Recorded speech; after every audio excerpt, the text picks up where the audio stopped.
ছোট্ট করে দাম বলে দেন। আগে তো 20 লাখ চাইছেন, এখন যেহেতু হাটের অবস্থা খারাপ দেখতেছেন, একটু যদি ছোট করে দাম চাইতেন গরুটা। এখন 10-এর নিচে বেশি ভাই, আমার পরিশ্রমের দাম বাদ, মানে মূল কষ্টটাও অসুবিধা না। আমার লাভ আশা।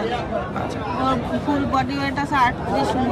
38 মণ, 38 মণ। অনেক বড় গরু। যেহেতু গরুটা বসে রয়েছে যার জন্য আসলে আমরা বুঝতে পারতেছি না। ও অনেক কষ্ট পাচ্ছে, এই জন্যই ভাই আমি উঠাই দেখা। এই গরু বিক্রি করে যখন আপনি যাবেন বাড়িতে, তখন তো আপনার কি কিরকম লাগে? কলিজা থুয়ে যাবো ভাই, কলিজা হয়ে যাবেন।